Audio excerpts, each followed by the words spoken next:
Hello student, good morning, Sairam. केम छो? मजामा बधा? હવે લાસ્ટ લેક્ચરની અંદર આપણે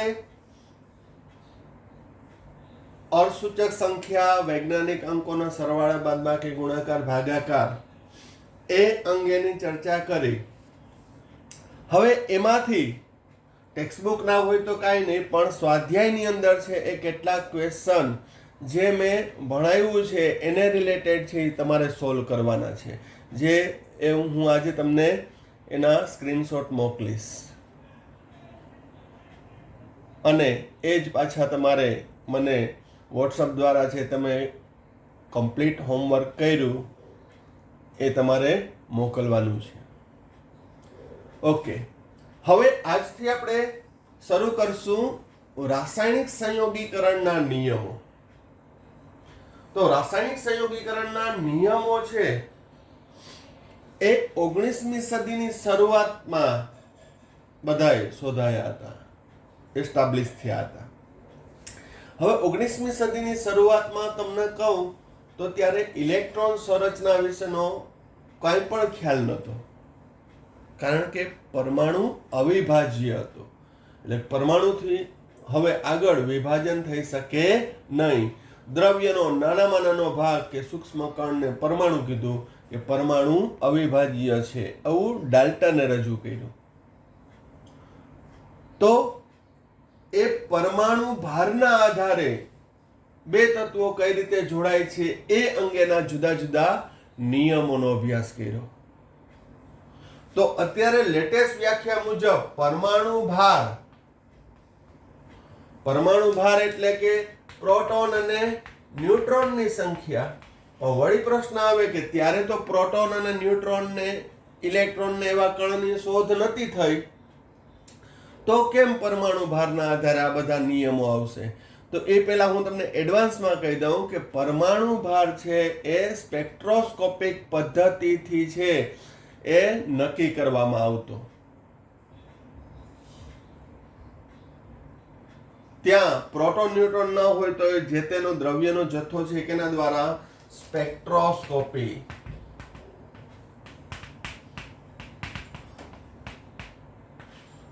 પદ્ધતિ દ્વારા એ જે તે તત્વના પરમાણુ ભાર નક્કી કરવામાં આવતા હતા. અને એના આધારે મેન્ડેલીફે પરમાણુ ભારના ચડતા ક્રમમાં ગોઠવતો ગયો અને મેન્ડેલીફે સૌપ્રથમ સારું એવું આવર્ત કોષ્ટક રજૂ કર્યું હતું, જે ઓલરેડી તમે 10મા ધોરણમાં પણ ભણી ગયા છો. એટલે ખ્યાલ આવી ગયો. ત્યારે પ્રોટોન ન્યુટ્રોનની સંખ્યા ન જાણતા હોય તો પણ પરમાણુ ભાર છે જાણી શકાય છે. બધાને ખ્યાલ આવી ગયો છે? ક્લિયર થાય છે? બરોબર. સ્પેક્ટ્રોસ્કોપિક પદ્ધતિ છે એ રેડિયેશન બેઝ હોય છે. સિમ્પલ અત્યારેની લેટેસ્ટ ટેકનોલોજીમાં જોઈએ કે ભાઈ કોઈને MRI કરાયું હોય કે CT સ્કેન કરાયું હોય તો ત્યાં સ્પેસિફિક અંદર શરીરની અંદર ગાંઠ થઈ હોય તો એ ગાંઠ કેવડી છે, એની સાઇઝ કેવડી, એનું વોલ્યુમ કેવડું, એનું દળ કેવડું, એ રેડિયો પદ્ધતિ દ્વારા છે, રેડિયોલોજીસ્ટ છે એ નક્કી કરે છે. એ ડિજિટલ હોય છે, લેટેસ્ટ સાધનો હોય છે. પણ એક એક્ઝામ્પલ આપું. એટલે પરમાણુ ભાર નક્કી કરવો એ પછી નક્કી થયું કે ભાઈ પ્રોટોન અને ન્યુટ્રોનની સંખ્યાના આધારે. પણ પહેલા કઈ પદ્ધતિ દ્વારા? સ્પેક્ટ્રોસ્કોપિક પદ્ધતિ દ્વારા છે એ પરમાણુ ભાર શોધવામાં આવતો હતો. આ તમારામાં નોલેજ હોવું જોઈએ, કારણ કે આ ચેપ્ટરની અંદર આપણે પરમાણુની અંદર પ્રોટોન, ન્યુટ્રોન, ઇલેક્ટ્રોનની વાત આવશે જ નહીં, કારણ કે એ સમયે તો પરમાણુ અવિભાજ્ય હતો. તો ચાલો શરૂ કરીએ આપણે રાસાયણિક સંયોગીકરણના નિયમો. પહેલો નિયમ, દ્રવ્ય સંચયનો નિયમ અથવા દળ સંચયનો નિયમ. આપણે આવો કંઈક શબ્દ આના જેવો જ સાંભળેલો છે, ઉર્જા સંરક્ષણનો નિયમ. તો ઉર્જા સંરક્ષણનો નિયમ શું કહેતા હતા? કે ઉર્જાનું સર્જન કે વિનાશ શક્ય નથી. ઉર્જાનું એક સ્વરૂપમાંથી બીજા સ્વરૂપમાં રૂપાંતર થઈ શકે છે. જ્યારે વિશ્વમાં રહેલો ઉષ્માનો કુલ જથ્થો કેવો હોય છે? અચળ. આ ઉર્જા સંરક્ષણનો નિયમ છે. તો એના આધારે દ્રવ્ય સંચયનો નિયમ અથવા દળ સંચયનો નિયમ, આ નિયમ શું કહે છે? તો કે સામાન્ય પ્રક્રિયામાં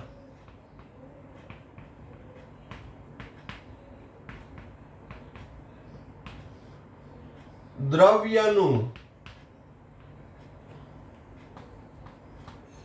સર્જન કે વિનાશ થતું નથી. આવું સૂચવનાર 1789 એન્ટોની લેવોઇઝર હતા. એને શું કીધું કે સામાન્ય પ્રક્રિયામાં દ્રવ્યનું સર્જન કે વિનાશ થતો નથી.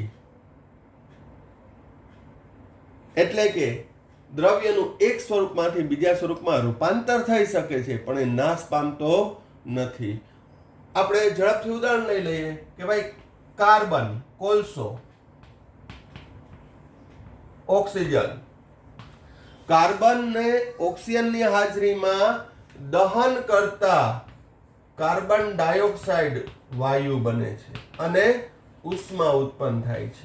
બહુ સિમ્પલ પ્રક્રિયા છે બળતણની.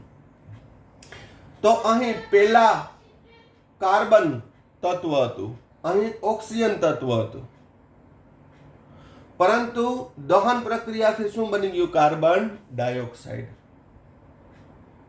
તો અહીંયા કાર્બન ઓક્સિજન તત્વ સ્વરૂપે હતા, અહીં કાર્બન ઓક્સિજન સંયોજન સ્વરૂપે છે. કયું સંયોજન? CO2.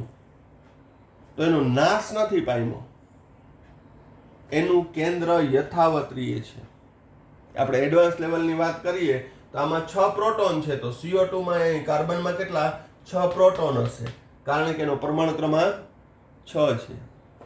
તો એની ના વાત કરીએ તો એ કાર્બન જેવો હતો એવો જ છે, પણ અહીં સ્વરૂપ બદલાણું, એના ગુણધર્મ બદલાઈ જાય. કાર્બન છે એ દહનશીલ છે, પરંતુ હવે CO2 છે એ પણ તમારા નોલેજ માટે આગ ઓલાવવા માટે કામ આવે. તો અહીં ગુણધર્મ બદલાય છે, પરંતુ એનું સ્વરૂપ બદલાતું નથી. દ્રવ્યનું સર્જન કે વિનાશ થતો નથી. કઈ નાશ થઈ ગયો નહીં, પણ એનું સ્વરૂપ બદલાયું. બીજું એક ઉદાહરણ લઉં. હાઇડ્રોક્લોરિક એસિડનું જલીય દ્રાવણ અને NaOH નું જલીય દ્રાવણ. મારી પાસે હાઇડ્રોક્લોરિક એસિડ હતું, એમાં કોઈક NaOH ઉમેરી ગયું, તરત જ શું બન્યું? ક્ષાર, NaCl અને H2O. પછી હું ગોતું ક્યાં મારું HCl, ક્યાં મારું એસિડ? તો એનો નાશ નથી થયો, પરંતુ HCl NaOH સાથે તટસ્થીકરણની પ્રક્રિયાથી ક્ષાર અને પાણી બન્યું. તો અહીંયા તમે જોશો તો અહીંયા હાઇડ્રોજન 2 છે, તો અહીંયા 2 છે. ક્લોરીન 1 છે, તો અહીં ક્લોરીન 1 છે. સોડિયમ 1 છે, તો અહીં 1 છે. ફક્ત સ્વરૂપ બદલાણું. પહેલા હું એસિડ બેઝ કહેતો હતો, હવે કહું ક્ષાર અને પાણી. તો આ સામાન્ય પ્રક્રિયાઓ થઈ કહેવાય. તો વિશિષ્ટ પ્રક્રિયા વળી કઈ? આ સામાન્ય હોય તો સ્પેશિયલ પ્રક્રિયા કઈ? તો પેલા આ ખ્યાલ આવી ગયો, દ્રવ્ય સંચયનો નિયમ. દ્રવ્યનું સર્જન કે વિનાશ શક્ય નથી, પણ દ્રવ્યનું એક સ્વરૂપમાંથી બીજા સ્વરૂપમાં રૂપાંતર થાય છે. પણ કેવી પ્રક્રિયાઓમાં? સામાન્ય. સામાન્ય પ્રક્રિયા એટલે બાહ્યતમ કક્ષામાં રહેલા ઇલેક્ટ્રોન દ્વારા થતી પ્રક્રિયા. પણ ફરી એકવાર કહી દઉં કે અહીં ઇલેક્ટ્રોનના આધારે આપણે સમજૂતી આપી શકાય નહીં, કારણ કે આ ચેપ્ટરની અંદર આ ટોપિકમાં આપણે પરમાણુ અવિભાજ્ય છે એમ જ ધારીને છે અભ્યાસ કરવાનો છે. હવે તમને બીજું એક ઉદાહરણ આપી દઉં કે ભાઈ સામાન્ય પ્રક્રિયા તો બીજી કઈ પ્રક્રિયા હોય? તો બીજી છે એક કેન્દ્રીય પ્રક્રિયા.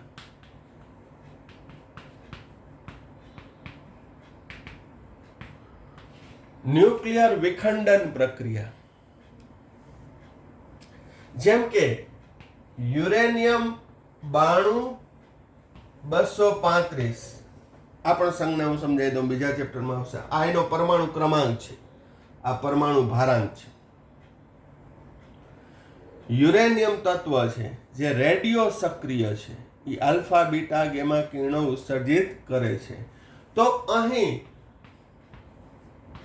ન્યુટ્રોનનો મારો ચલાવવામાં આવે, આ એટમ બોમ્બની સામાન્ય ક્રિયાવિધિ કહું છું, તો 2 નવા કેન્દ્ર ઉત્પન્ન થાય છે.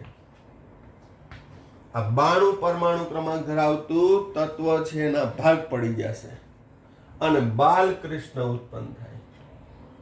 બાલકૃષ્ણ એટલે બેરિયમ અને ક્રિપ્ટોન. એનો પરમાણુ ક્રમાંક 36 છે, આનો કેટલો છે 56. અને કેટલાક ન્યુટ્રોન વધતા પુષ્કળ પ્રમાણમાં ઉષ્મા. એના દળના પણ ભાગ પડે છે. શું? એના દળના પણ ભાગ પડે છે. તો કહેવાનો મતલબ અહીં સંતુલન કે કરવાની જરૂર નથી. અત્યારે ખાલી પ્રક્રિયા એ સમજવાનું છે કે આ કેન્દ્રીય પ્રક્રિયા છે. તો પહેલા મારી પાસે શું હતું? યુરેનિયમ હતું. પરંતુ ન્યુટ્રોનનો મારો ચલાવી ન્યુક્લિયર રિએક્ટરની અંદર છે ક્યાં 2 નવા તત્વો ઉત્પન્ન થયા? બેરિયમ અને ક્રિપ્ટોન. તો અહીં દ્રવ્ય સંચયના નિયમનું પાલન થતું નથી, કારણ કે એક દ્રવ્યનો વિનાશ થયો, બીજા નવા દ્રવ્યનું સર્જન થયું. પણ આવી પ્રક્રિયા કઈ કહેવાય? કેન્દ્રીય પ્રક્રિયા, ન્યુક્લિયર વિખંડન. પણ સામાન્ય પ્રક્રિયામાં દ્રવ્યનું સર્જન કે વિનાશ શક્ય નથી. ચાલો નેક્સ્ટ નિયમ, રાસાયણિક સંયોગીકરણનો નિયમ, નિશ્ચિત સંરચનાનો નિયમ, નિશ્ચિત પ્રમાણ, ચોક્કસ પ્રમાણનો નિયમ. આ નિયમ છે જોસેફ પ્રાઉસ્ટે રજૂ કર્યો હતો. શું કીધું હતું એને? તો કે કોઈ પણ સંયોજન ગમે તે સ્ત્રોતમાંથી શુદ્ધ સ્વરૂપે મેળવ્યો હોય અથવા તો કોઈ પણ પદ્ધતિ દ્વારા મેળવ્યો હોય, છતાં તેની સંરચના કેવી હોય છે? ચોક્કસ અથવા નિશ્ચિત હોય છે. શું? કોઈ પણ સંયોજન ગમે તે સ્ત્રોતમાંથી શુદ્ધ સ્વરૂપે મેળવ્યું હોય, ગમે તેમાંથી, અથવા તો કોઈ પણ પદ્ધતિ દ્વારા મેળવ્યું હોય, તો પણ તેની સંરચના પ્રમાણ કેવું હોય છે? ચોક્કસ હોય છે. દાખલા તરીકે H2O પાણી છે. તો પાણી ગમે તે સ્ત્રોતમાંથી શુદ્ધ સ્વરૂપે મેળવ્યું હોય, નદી, નાળા, તળાવ, કૂવો, દરિયામાંથી, આપણા ઘરના ગોરામાંથી, આરોમાંથી, ગમે ત્યાંથી પાણી મેળવ્યું હોય, અથવા તો કોઈ પણ પ્રક્રિયા દ્વારા પાણી છૂટું પડ્યું હોય, જેમ કે હમણાં જ આપણે એસિડ બેઝની તટસ્થીકરણની પ્રક્રિયા જોઈ, તો એમાં ક્ષાર અને પાણી બનતું હતું, આ પાણી બનતું હતું, અથવા હાઇડ્રોજન અને ઓક્સિજન વચ્ચેની પ્રક્રિયાથી પાણી બને.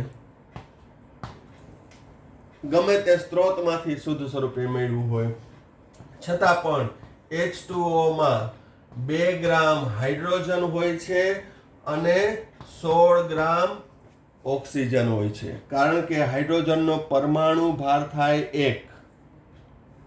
ધીમે ધીમે દરેક તત્વના પરમાણુ ભાર પણ તમને યાદ રહેતા જશે. જ્યારે ઓક્સિજનનો પરમાણુ ભાર થાય છે 16. અને ફરી કહી દઉં, એ કઈ રીતે શોધવામાં આવ્યો? કારણ કે પરમાણુ ભાર એટલે પ્રોટોન ન્યુટ્રોનની સંખ્યા, પણ આ સમયે તો પ્રોટોન ન્યુટ્રોનની સંખ્યા ખબર જ નથી. તો દ્રવ્યમાન સ્પેક્ટ્રોમીટર એને કહેવાય, માસ સ્પેક્ટ્રોમીટર દ્વારા એ નક્કી કરવામાં આવ્યું, અને એ પદ્ધતિને કહેવાય સ્પેક્ટ્રોસ્કોપિક પદ્ધતિ. અને એ દળ માપવા માટેને કહેવાય માસ સ્પેક્ટ્રોમીટર. તો એના દ્વારા ગમે ત્યાંનું પાણી લીધું, એમાં 2 ગ્રામ હાઇડ્રોજન અને 16 ગ્રામ ઓક્સિજન, એટલે 2:16 માટે 1:8 ના ગુણોત્તરમાં આવ્યું. દળથી કેટલો ગુણોત્તર થયો? 1:8. સંખ્યાથી 2:1 કહેવાય. સંખ્યા કેટલી મળી? 2:1. ક્યાંય એવું ના જોવું મળ્યું કે અમે તો જે પાણીનો નમૂનો લીધો ને એમાં તો ઓક્સિજનનું પ્રમાણ ખૂબ જ હતું, ઓક્સી રીચ હતું કે H2O3 ક્યાંય જોવા ના મળ્યું. હવે અમારે તો પાણીના નમૂનામાં ઓક્સિજન ભરપૂર માત્રામાં છે, 2:3 છે, ક્યાંય જોવા ના મળ્યું. કારણ શું? નિશ્ચિત સંરચના ધરાવે છે. એનું ટકાવાર પ્રમાણ કાઢે તો પણ છે એ ચોક્કસ હોય છે, એનું ટકાવાર પ્રમાણ પણ છે એ શોધી શકાય. જેમ કે અહીં હાઇડ્રોજનના ટકા આપણે શોધશું તો 11.11 અને ઓક્સિજન છે 88.89. આ પણ કઈ રીતે મળે છે એ જોઈ લઈએ. બધું એક ને એક વસ્તુ છે. 2:16 11.11% જેમ 88.89%. એ કઈ રીતે મળે છે એ પણ આપણે હમણાં શોધીએ. પણ એ પહેલા હું તમને આની એક મર્યાદા કહી દઉં. જેમ નિશ્ચિત આપણે દ્રવ્ય સંચયના નિયમમાં મર્યાદા શું આવ્યું કે સામાન્ય પ્રક્રિયામાં દ્રવ્યનું સર્જન કે વિનાશ શક્ય નથી, પરંતુ કેન્દ્રીય પ્રક્રિયા હોય તો એમાં દ્રવ્યનું સર્જન કે વિનાશ શક્ય છે. તો ત્યાં રાસાયણિક સંયોગીકરણનો એ નિયમ લાગુ પાડી શકાય નહીં. સિમિલરલી આની પણ મર્યાદા છે. કઈ મર્યાદા છે આપણે જોઈએ અને પછી ટકા શોધીએ.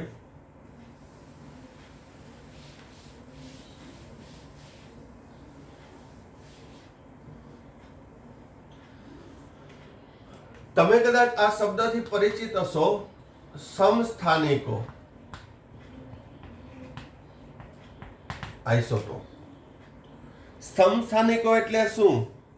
તો કે જે તત્વના પરમાણુ ક્રમાંક સમાન હોય પરંતુ પરમાણુ દળાંક જુદા જુદા હોય. યાદ છે? ભણી ગયા છો? તો સમસ્થાનિકો એટલે શું? જે તત્વના પરમાણુ ક્રમાંક સમાન હોય પરંતુ પરમાણુ ભારાંક કે દળાંક જુદા જુદા હોય. એમાં પણ ઝડપથી ઉદાહરણ લઈ લઈએ. હાઇડ્રોજન, હાઇડ્રોજન, હાઇડ્રોજન, 1 1 1 આનો પરમાણુ ક્રમાંક દર્શાવે છે, જ્યારે દળાંક ઉપર લખાય 1 2 અને 3. આને કહેવાય હાઇડ્રોજન અથવા પ્રોટિયમ. આને કહેવાય ડ્યુટેરિયમ. આને કહેવાય ટ્રિટિયમ. Hydrogen, deuterium, tritium. તો સાદું પાણી હતું H2O, તેમાં 2 ગ્રામ, જેમ કેટલું આવ્યું? 16 ગ્રામ. પણ ભારે પાણી હોય D2O, ન્યુક્લિયર રિએક્ટરમાં વપરાય છે. આ ભારે પાણી કહેવાય. અને કેવું પાણી કહેવાય? ભારે.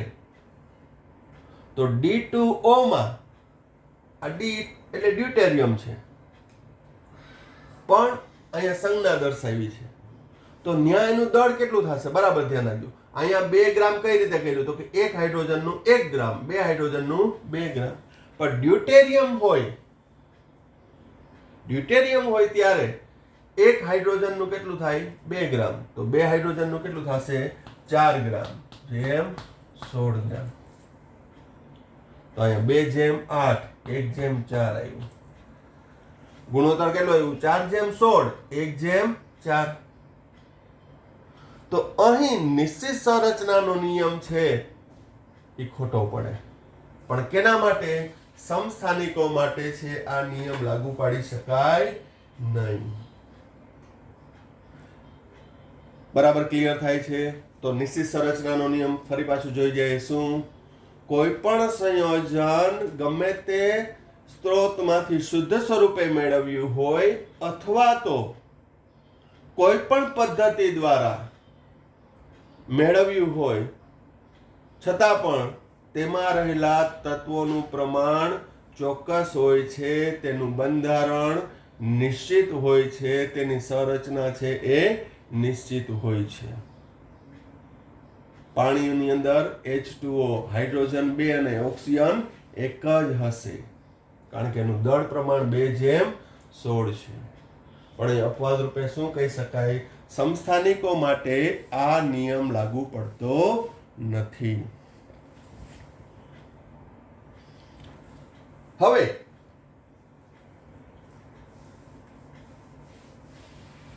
હાઇડ્રોજન અને ઓક્સિજનના ટકા અથવા કોઈ પણ સંયોજનની અંદર રહેલા તત્વોના ટકા કેમ શોધવા, એ ગમે એના માટે લાગુ પડશે. તો અહીં H2O નો અણુભાર શોધી લેવાનો. તો અણુભાર એટલે શું એ પણ આપણે બેઝિક થી લઈએ. અણુભાર એટલે શું? તો કે અણુમાં રહેલા પરમાણુની સંખ્યા ગુણ્યા તેના પરમાણુ ભાર નો કુલ સરવાળો છે. અણુમાં રહેલા પરમાણુની સંખ્યા ગુણ્યા તેનો પરમાણુ ભાર એનો કુલ સરવાળો છે. જેમ કે હાઇડ્રોજન, આમાં H2O પાણીમાં હાઇડ્રોજન છે અને ઓક્સિજન છે. તો પરમાણુ ભાર ઉપરથી અણુ ભાર કઈ રીતે શોધવાનો? તો કે હાઇડ્રોજનનો પરમાણુ ભાર 1 આપેલો હોય, ઓક્સિજનનો પરમાણુ ભાર 16 આપેલો હોય, પણ આપણા વિદ્યાર્થીને ન આપેલો હોય તોય મોઢે યાદ રહી જાય છે. બરોબર? કારણ કે એટલી આપણે પ્રેક્ટિસ કરીએ છીએ. તો અહીં હાઇડ્રોજનની સંખ્યા કેટલી છે? 2 ગુણ્યા એનો પરમાણુ ભાર 1 વત્તા બીજા તત્વની સંખ્યા 1 ગુણ્યા તેનો પરમાણુ ભાર 16. 2 વત્તા 16 18 ગ્રામ પ્રતિ મોલ. તો પાણીનો અણુભાર કેટલો થયો? 18 ગ્રામ પ્રતિ મોલ. હવે 18 ગ્રામ પાણીની અંદર 2 ગ્રામ શું છે? હાઇડ્રોજન. અને 16 ગ્રામ શું છે? હવે જોજો, ત્રિરાશિ માંડું છું. જો 18 ગ્રામ હાઇડ્રોજન હોય તો 18 ગ્રામ હાઇડ્રોજન હોય તો એને શું કહેવાય? 100% કહેવાય ને? 100%. તો કે ના ભાઈ, 18 ગ્રામ નથી. કેટલું છે? 2 ગ્રામ જ છે. તો 2 ગ્રામ હાઇડ્રોજન હોય તો 2 ગુણ્યા 100 ભાગ્યા 18. તો આનું સાદરૂપ આપશો તો કેટલું આવશે? 11.11%.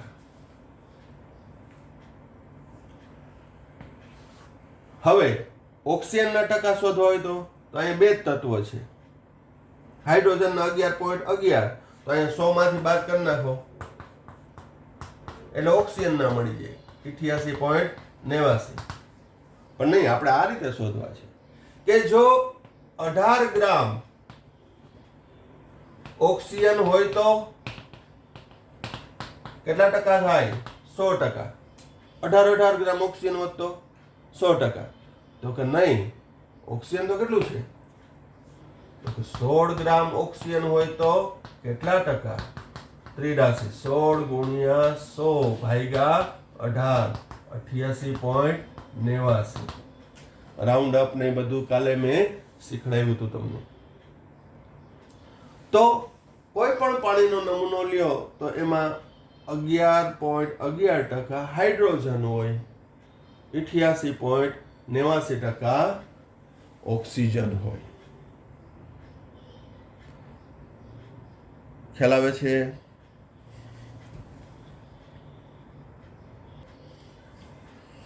નેક્સ્ટ એક્ઝામ્પલ લઈએ આપણે કે કોપર કાર્બોનેટ CuCO3 પૃથ્વીના પેટાળમાં ખનિજમાંથી શુદ્ધ સ્વરૂપે મેળવ્યું હોય. કોપર કાર્બોનેટ વાળી ખનિજનું નામ યાદ છે તમને બધાને? મેલેકાઇટ. કયું? કોપરની ખનિજ મેલેકાઇટ. CuCO3 અને CuOH ટ્વાઇસ, એમાંથી મેં CuCO3 શુદ્ધ સ્વરૂપે મેળવ્યું. બીજી રીતે કોપર ઓક્સાઇડ ની કાર્બન ડાયોક્સાઇડ સાથે પ્રક્રિયા કરી તો ક્યુપ્રિક કાર્બોનેટ, કોપર કાર્બોનેટ, એને ક્યુપ્રિક કાર્બોનેટ પણ કહેવાય. તો અહીં મેલેકાઇટ માંથી શુદ્ધ સ્વરૂપે મેળવ્યું અથવા પ્રયોગશાળામાં કોપર ઓક્સાઇડ ને કાર્બન ડાયોક્સાઇડ સાથે પ્રક્રિયા કરી, અથવા સાવ એનાથી મારી પાસે કોપર હતું, હવામાં એનું ઓક્સિડેશન થયું ને કોપર ઓક્સાઇડ બન્યું, એ વાતાવરણમાં CO2 સાથે સંયોજાય અને ક્યુપ્રિક કાર્બોનેટ બનાવ્યું.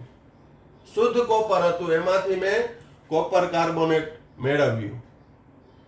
ગમે તે પદ્ધતિથી બનાવવું, છતાં તેમાં તત્વનું પ્રમાણ ચોક્કસ અથવા નિશ્ચિત હોય છે. એટલે કે ક્યુપ્રિક કાર્બોનેટમાં એક કોપર હોય, એક કાર્બન હોય ને 3 ઓક્સિજન. દળનું પ્રમાણ કહું તો 63.5 ગ્રામ કોપર હોય, 12 ગ્રામ કાર્બન હોય અને 16 તેરી 48 ગ્રામ ઓક્સિજન હોય. તો કહેવાનો મતલબ છે એની અંદર તત્વનું પ્રમાણ પરમાણુની સંખ્યાના આધારે, દળના આધારે, ટકાવારી પ્રમાણના આધારે એ કેવું હશે? સુનિશ્ચિત હશે. જેમ કે અહીં એક અવલોકન આપ્યું છે કે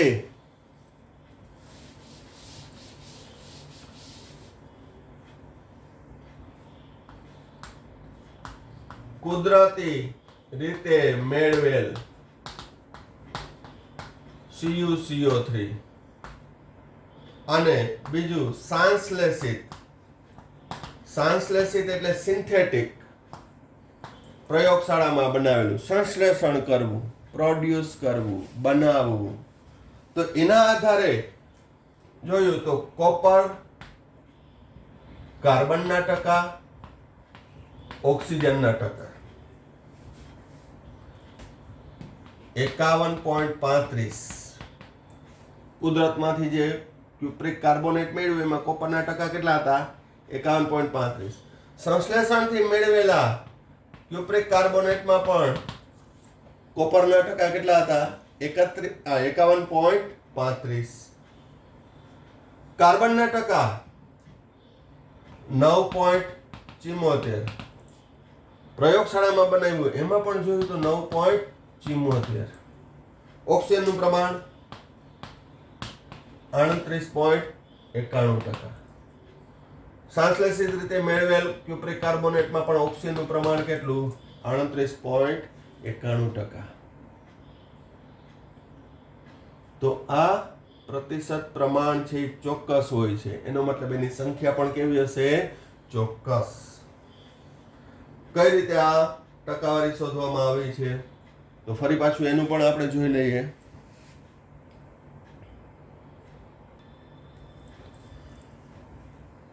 ક્યુપ્રિક કાર્બોનેટનો અણુભાર. તો અણુભાર કઈ રીતે શોધાય ફરી પાછું આપણે જોઈ લઈએ. આ ચેપ્ટરની અંદર આ જ પ્રકારનો આવશે. તો કોપરની પરમાણુ સંખ્યા 1 ગુણ્યા તેનો પરમાણુ ભાર 63.5. ફરી પાછું એકને એક વાત કહું, પરમાણુ ભાર છે એ આપી દેવામાં આવે છે. પરમાણુ ભાર આપી દેવામાં આવે છે, પણ આપણે પ્રેક્ટિસ એટલી કરશું કે એ બાય હાર્ટ થઈ જશે, મોઢે થઈ જશે.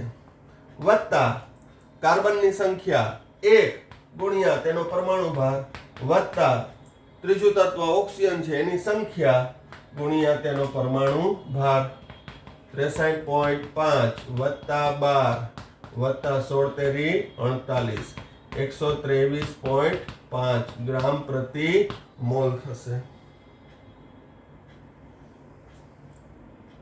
તો કોપર કાર્બોનેટનું કુલ દળ કેટલું થયું? 123.5. 123.5 ગ્રામ કોપર કાર્બોનેટમાં 63.5 ગ્રામ કોપર છે, 12 ગ્રામ કાર્બન છે ને 48 ગ્રામ ઓક્સિજન છે. તો ચાલો આપણે દરેકના ટકા શોધીએ. કોપરના ટકા શોધવા હોય તો શું? જો 123.5 ગ્રામ કોપર હોય તો 123.5 ગ્રામ કોપર જ વધતો તો પહેલા 100% થાય. તો કોપર કેટલા છે? 63.5 ગ્રામ. તો કેટલા?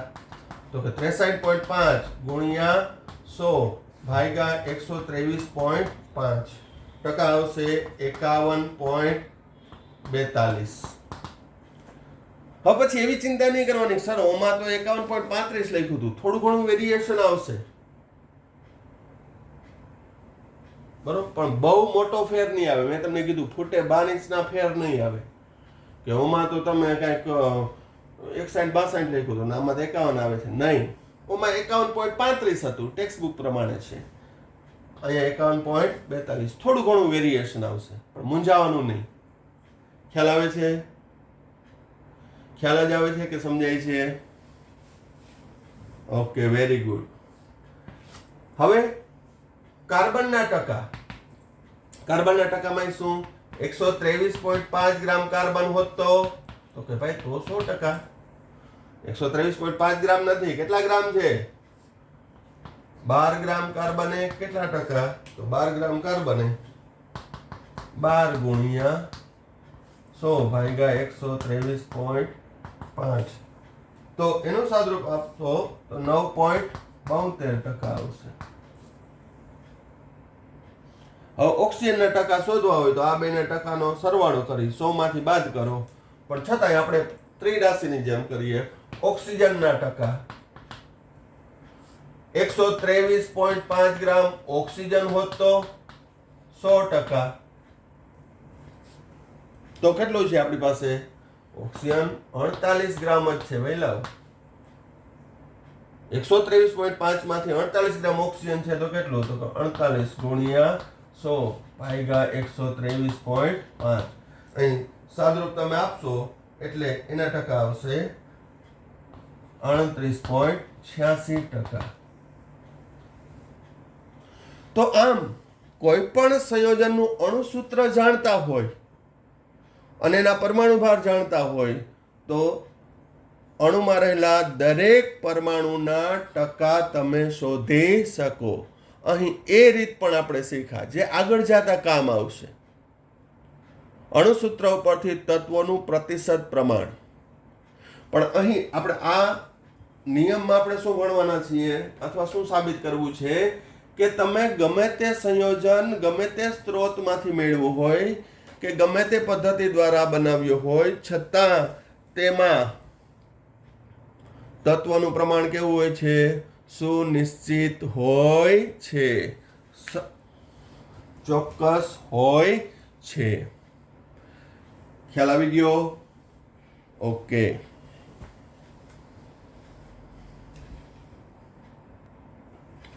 ચાલો હવે નેક્સ્ટ નિયમ, રાસાયણિક સંયોગીકરણનો ત્રીજો નિયમ, સરળ ગુણક પ્રમાણનો નિયમ. આ નિયમ ડાલ્ટન નામના વૈજ્ઞાનિકે રજૂ કર્યો હતો. શું છે નિયમ?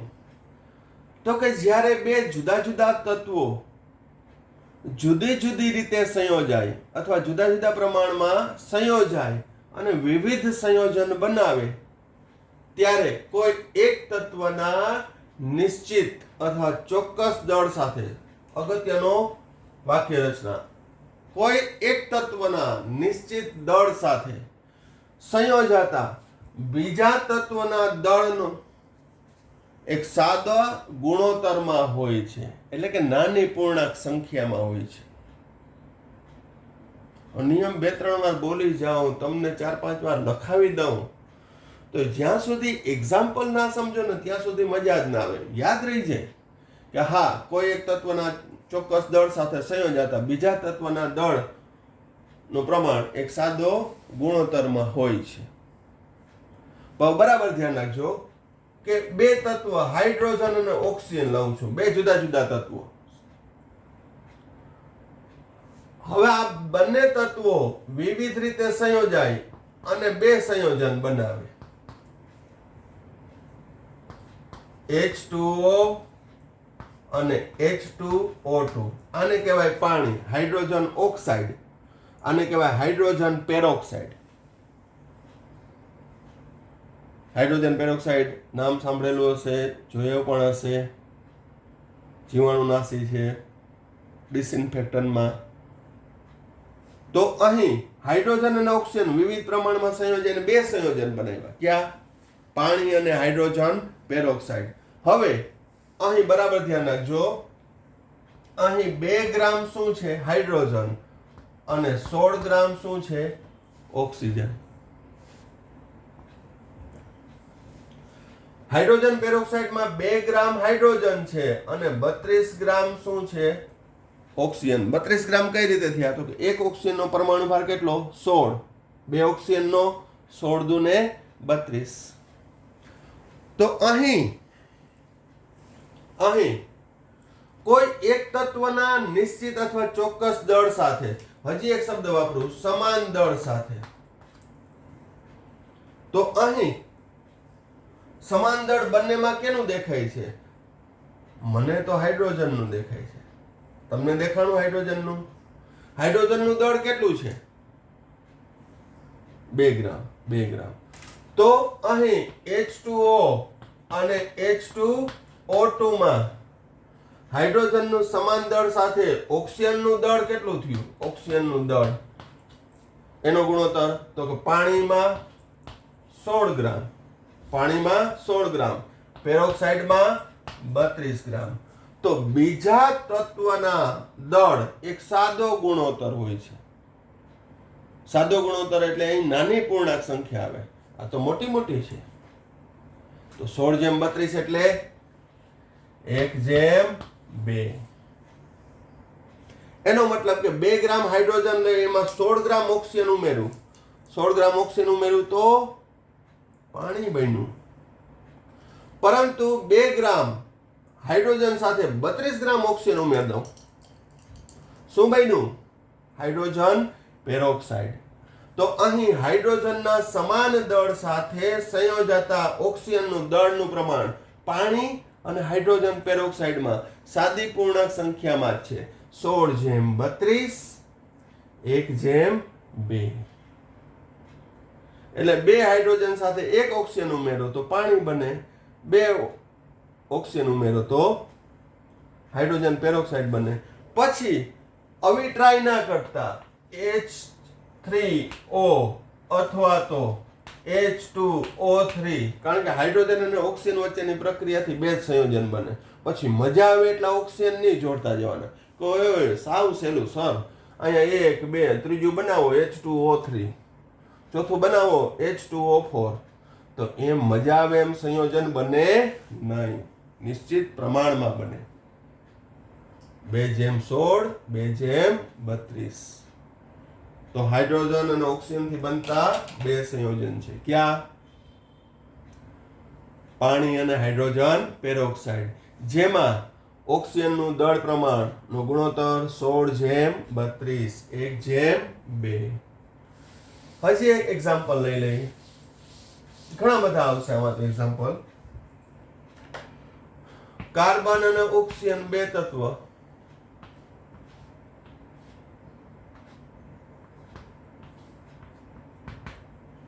Carbon monoxide, carbon dioxide. અહીં કાર્બન મોનોક્સાઇડ અને કાર્બન ડાયોક્સાઇડ બને. એમાં કાર્બનનું પ્રમાણ 2 ગ્રામ, 12 ગ્રામ, કારણ કે કાર્બનનો પરમાણુ ભાર 12 છે. ઓક્સિજનનું 16 ગ્રામ. અગેન કે ભાઈ પરમાણુ ભાર આપી દેવામાં આવે છે, પણ છતાંય તમારે યુઝ ટુ થઈ જવાનું. કાર્બન 12 ગ્રામ, ઓક્સિજન 32 ગ્રામ, 16 દુને 32. તો અહીં સમાન દળ બંનેમાં કેનું આવ્યું? કાર્બનનું.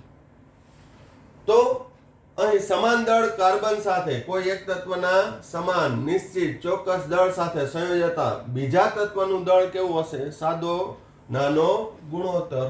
જેમ કે CO અને CO2 માં ઓક્સિજનનું દળ કેટલું આવશે?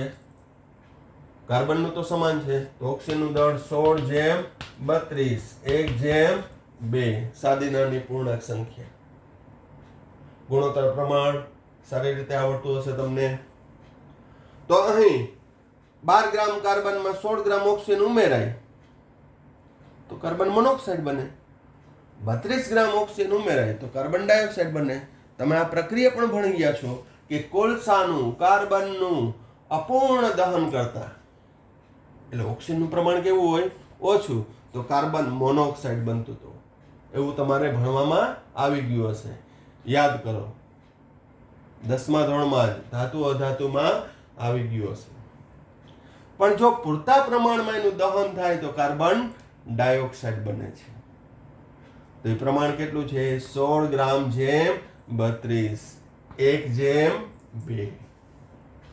હવે આની અંદર પણ મેં તમને કીધું અમુક ભૂલો પણ હું શીખડાવીશ, પણ એ આપણે એપ્લાય કરવાની નથી. ઘણા લખ્યા આવે CO3 સર, એ બને? એમાંય 12 ગ્રામ સાથે 3 છે, તો 16, 32 અને 48. આ CO3 સંયોજન નથી. શું બને? સંયોજાય અને વિવિધ સંયોજન બનાવે. આ CO3 નથી, પણ CO3-2 કાર્બોનેટ એ સમૂહ છે, સંયોજન નથી. સંયોજન અને સમૂહમાં ફેર શું? તો કે સંયોજનમાં રહેલા દરેક તત્વની સંયોજકતા સંતોષાયેલી હોય, જ્યારે સમૂહમાં રહેલા તત્વોની સંયોજકતા અપૂર્ણ હોય છે. આ સમૂહ કહેવાય અને આ સંયોજન કહેવાય. એટલે CO3 કે CO3-2 જેવું નવું સંયોજન તમારી રીતે બનાવતા નહીં. જે જેન્યુઅન બનતું હોય એની અંદર એપ્લાય કરવાનું. ખ્યાલ આવે છે?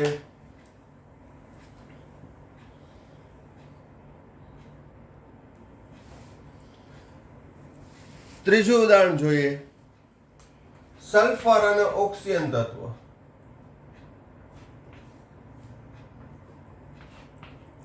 સલ્ફર ડાયોક્સાઇડ અને સલ્ફર ટ્રાયોક્સાઇડ બને. આમાં પણ SO4 નહીં બને, કારણ કે SO4 સમૂહ છે, સલ્ફેટ.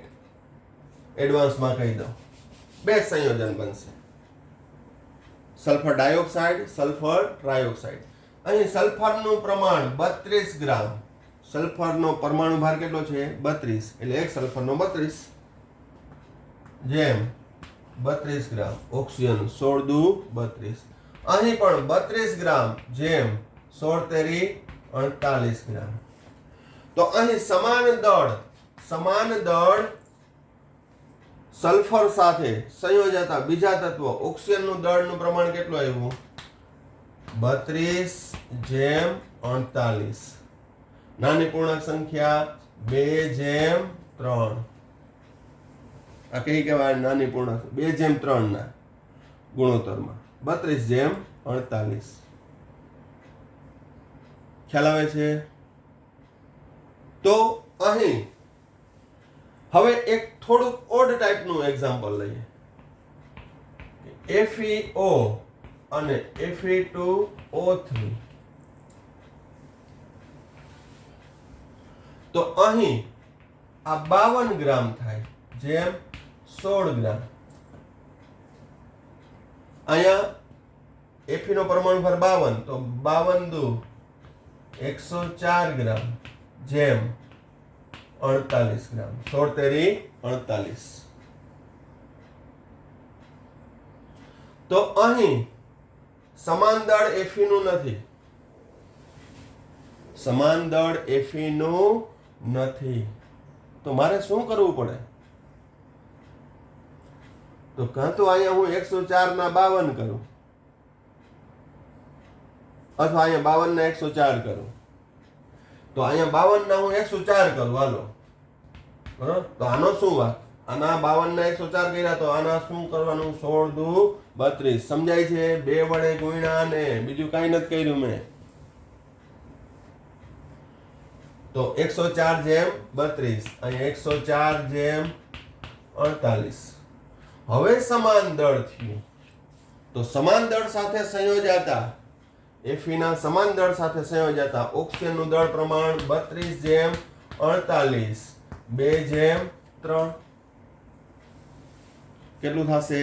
2/3. ખ્યાલ આવે છે કે નહીં? તો આ બધા તત્વોની અંદર છે એ સરળ ગુણક પ્રમાણનો નિયમ લાગુ પડે છે. હજી આપણે એક ઉદાહરણ આપીએ જે મોસ્ટ આઈએમપી છે, 12મા ધોરણમાં પણ ઉપયોગી થશે. હવે નાઇટ્રોજન અને ઓક્સિજન વચ્ચેની પ્રક્રિયાથી જુદા જુદા 5 નાઇટ્રોજનના ઓક્સાઇડ બનશે. નામ બોલતો જાઉં છું. Nitrous oxide. હું મટીરિયલની અંદર નામ તો લખેલા જ હશે, અહીં આપણે એમને બોલી જઈએ છીએ. નાઇટ્રસ ઓક્સાઇડ લાફિંગ ગેસ જે કહેવાય ને, હાસ્ય વાયુ, આ સુગંધ લઈ લ્યો ને એટલે દાંત કાઢવા માંડો એકલા. ક્યાંક જોયું હશે તમે લાફિંગ ગેસ વાળું, એક મૂવીમાં હતું. ત્યારબાદ આ નાઇટ્રિક ઓક્સાઇડ, ડાયનાઇટ્રોજન ટ્રાયોક્સાઇડ, ડાયનાઇટ્રોજન ટેટ્રોક્સાઇડ અને ડાયનાઇટ્રોજન પેન્ટોક્સાઇડ, આવા 5 પ્રકારના નાઇટ્રોજનના ઓક્સાઇડ બને. હવે એમાં નાઇટ્રોજનનું પ્રમાણ કેટલું? તો કે નાઇટ્રોજનનો પરમાણુ ભાર છે ને એ 14 ગ્રામ છે, ઓક્સિજનનો 16 ગ્રામ. તો અહીં નાઇટ્રોજન કેટલા છે? તો કે 14 દુ 28 ગ્રામ, ઓક્સિજન 16 ગ્રામ. નાઇટ્રિક ઓક્સાઇડમાં 14 ગ્રામ, 16 ગ્રામ, અહીંયા 28 ગ્રામ, 48 ગ્રામ, 16 તેરી 48, અહીંયા 14 દુ 28 ગ્રામ, અહીંયા 16 ચોક 64 ગ્રામ, અહીંયા 28 ગ્રામ, 16 પચાસ 80 ગ્રામ, 16 પચાસ 80 ગ્રામ. તો અહીંયા જુઓ તમે, ચોક્કસ દળ બધામાં સમાન નથી થતું, અહીંયા ઓડ આવે છે, બાકી 28 28 28 થઈ જાય. તો હું શું કરું? આ 14 ના 28 કરી નાખું. તો અહીં 28 ગ્રામ નાઇટ્રોજનનું ચોક્કસ દળ લઉં તો 28 એ કેટલું છે? ઓક્સિજન 16 ગ્રામ. પણ અહીંયા જુઓ, 14 એ 16, તો 28 ગ્રામ નાઇટ્રોજન કરું તો આ 16 દુને 32 થાય છે. આ એક જ પોઈન્ટ અગત્યનો છે, કાંઈ નથી કર્યું. આને કેટલા વડે ગુણ્યું મેં? આખા સમીકરણને 2 વડે. જો આને હું 14 દુ 28 કરું તો આને 16 દુ 32 કરવા જ પડે. અન્યાય ના ચાલે કે નાઇટ્રોજનને 2 વડે ગુણાવ્યા તો ઓક્સિજન બિચારાનો શું ભાગ છે? તો 2 ભેગા. સમજાય છે? Okay, very good. 28 ગ્રામ, 28 એ 48, 28 એ 64 ગ્રામ, 28 એ 80 ગ્રામ. તો અહીં N2O, NO, N2O3, N2O4, N2O5 એના નાઇટ્રોજનના ચોક્કસ દળ, સમાન દળ, નિશ્ચિત દળ સાથે સંયોજાતા ઓક્સિજનનું દળ જુઓ કેટલું છે? 16 જેમ 32 જેમ 48 જેમ 64 જેમ 80. સાદો ગુણોત્તર કહેવાય. હમણાં લઈ આવી દઈએ. 16 જેમ 32 જેમ 48 જેમ 64 જેમ, તો અહીંયા લસા 16 નીકળશે, એટલે કે 1 જેમ 2 જેમ 3 જેમ 4 જેમ 5. ક્યાં ગુણોત્તરમાં આવ્યું? 1 જેમ 2 જેમ 3 જેમ 4 જેમ 5. એટલે કે 28 ગ્રામ નાઇટ્રોજનની અંદર, 28 ગ્રામ નાઇટ્રોજનમાં હું 16 ગ્રામ ઓક્સિજન ઉમેરું તો N2O જ બનશે. 32 ગ્રામ ઉમેર દઉં તો NO જ બનશે. 48 ગ્રામ ઉમેર દઉં તો N2O3 બનશે. 64 ગ્રામ ઉમેરી દઉં તો N2O4 બનશે. અને 80 ગ્રામ ઉમેર દઉં તો N2O5 બનશે. તો ફરી પાછો સરળ ગુણક પ્રમાણનો નિયમ શું? જુદા જુદા તત્વો વિવિધ રીતે સંયોજાય અને જુદા જુદા સંયોજન બનાવે ત્યારે કોઈ એક તત્વના ચોક્કસ દળ સાથે સંયોજાતા બીજા તત્વના દળનું પ્રમાણ, અહીં ઓક્સિજનનું પ્રમાણ 1 જેમ 2 જેમ 3 જેમ 4 જેમ 5, એટલે કે સાદી નાની પૂર્ણાંક સંખ્યા અથવા તો સાદો ગુણોત્તર હોય છે. પરંતુ દરેક નિયમની કંઈક મર્યાદા હતી. આ નિયમની મર્યાદા એ છે કે આ નિયમ એક કેટલાક તત્વો જ માટે લાગુ પાડી શકાય છે, બધા તત્વો માટે લાગુ પાડી શકાતા નથી. ખાસ કરીને અધાતુ ના ઓક્સાઇડ સંયોજન માટે આ નિયમ લાગુ પડે છે કે જેમાં ઓક્સિજન સંયોજાતો હોય. બાકીનામાં છે એ બહુ ઓછા એમાં લાગુ પાડી શકાય. તો અહીં આજે આપણે રાસાયણિક સંયોગીકરણના નિયમોનો અભ્યાસ કર્યો. બરોબર સ્ટડી કરજો, એક્ઝામ્પલ જોજો, ના ખ્યાલ આવે તો એ પૂછજો. અને આજનું હોમવર્ક મારે સૂચના ના આપવી પડે. આજનું હોમવર્ક જે હું તમને મોકલીશ એ મને તમે ફોટો પાડી અને મોકલજો કે સર આ અમે કરી નાખ્યું છે. ભલે કાલ સુધીમાં મોકલો, પણ આગળનું જે ભણાવ્યું છે ત્યાં સુધીનું જે રિવિઝન છે એને રિલેટેડ છે સ્વાધ્યાયનું હોમવર્કમાં આપું છું, તો ભૂલાય નહીં. એટલે મને પણ ખ્યાલ આવે છે કે કેટલા આની અંદર રેગ્યુલર વર્ક કરે છે. કારણ કે ખાસ કરીને આપણે સત્યાસાઈ વિદ્યાર્થીઓ માટે જ છે આ ક્લાસ છે. બીજા તો જોતા હોય, લાભ લેતા હોય, પરંતુ આપણા વિદ્યાર્થીની અંદર પહેલો પ્રાયોરિટીમાં રાખીને કરીએ છીએ, એટલે ખાસ ધ્યાન રાખવાનું. Thank you. સાંઈ રામ.